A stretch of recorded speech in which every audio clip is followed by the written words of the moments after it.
Biz emne üçün azatlık menen attandık. Azatlıkты Kırgız eli engsep gelgen. Azatlıkka jetiş üçün Kırgız eli toğlordu Kıtayga kaçam dep Rusya imperiyasında toğup ölgön. Мен Kanada'da жүрсөm, ошол жака качкан bir кыргыз бар экен. Жашы 70-ке жетип калган. Ошонун ата-энеси ошол үркүнгө качкан экен. Качып баратканда дейт, бир здоровый жигит бар экен.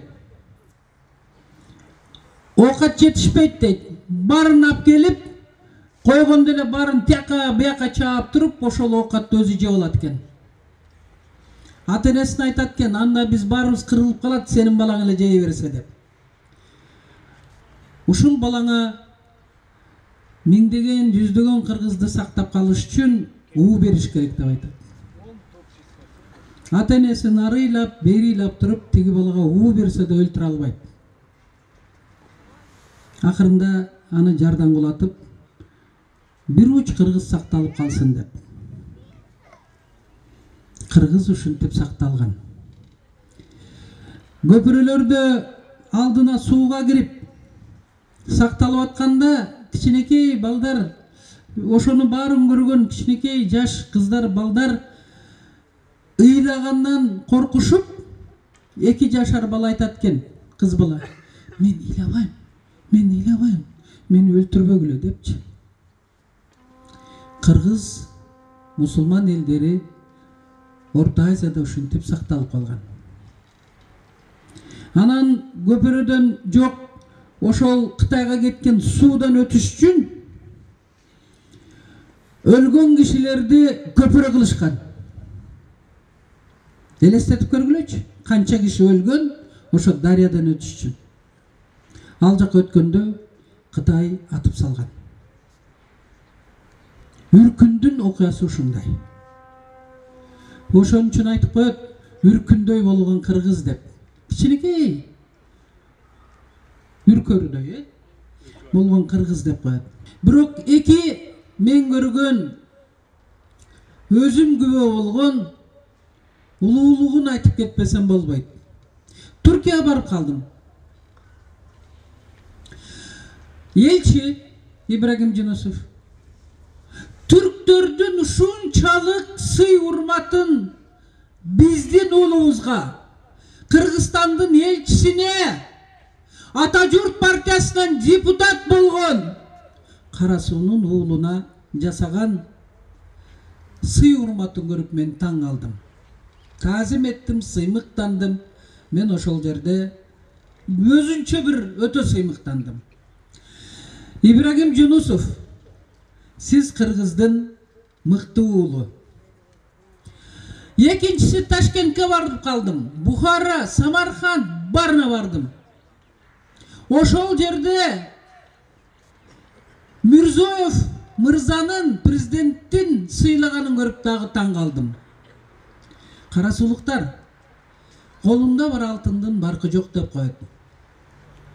Силер эмнегедир Карасунун кыздарын, жигиттерин ушундай бир көтөрүп койгулачы. Ахматбек Келдибекович Муссонун Атажурт командасын түзгөндө айтты эле. Азыр деле Исмаил Сакыч айтып атат. Карасудан керек болсо 20 депутат чыгарып койсоңор болот деп. Бизде 16 айыл өкмөт, бир шаар Карасу деген.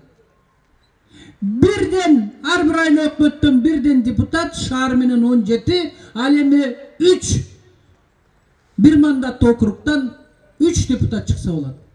An üçün emne gerek? An üçün ıntımak gerek. Uru olup bölünbeş gerek. Köçe olup bölünbeş gerek. Ulut olup bölünbeş gerek. Oşonda jeğiş bizdiki olur. Oşonu jasay alabız mı?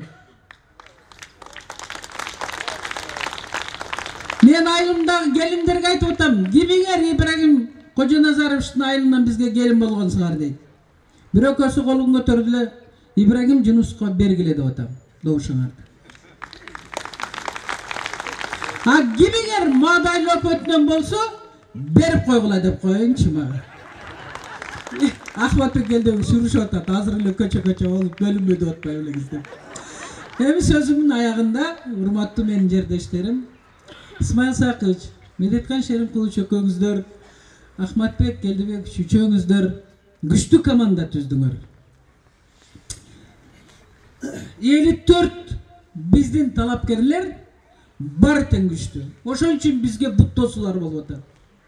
Бир туруп бирөөнү сүйлөтүп калып атат, жалган сүйлөтүп, бир туруп студенттер жөн эле келсе, алар да акылуу. Ар бир партиянын программасын укканы. Ал студент болобу, же болбосо водитель болобу, же милиционер болобу, же депутат болобу, же жөнөкөй эле инженер болушту, керек болсо президент болобу, ал шайлоочу. Ал угуш керек, анын конституциялык укугу. Ошон үчүн бизге ар түрдүү буттосулар болуп атат. Коркпойбуз, алдыга жылабыз.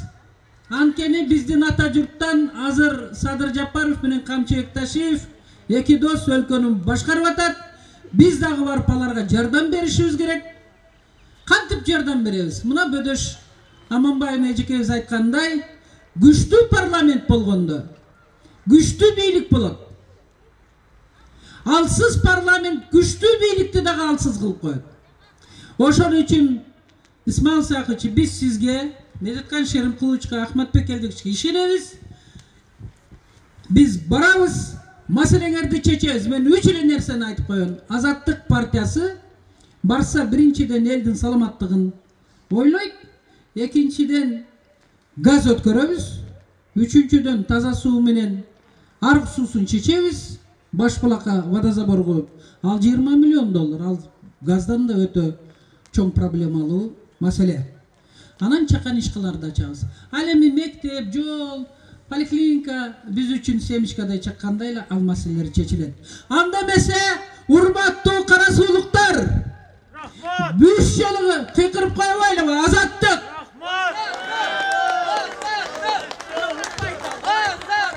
Укпайтам, бир добуштан. Азаттык! Азаттык! Азаттык! Азаттык номер 10, Ибрагим Жунусов номер 3. Добушуларды берип коюңуздарды суранам. Рахмат.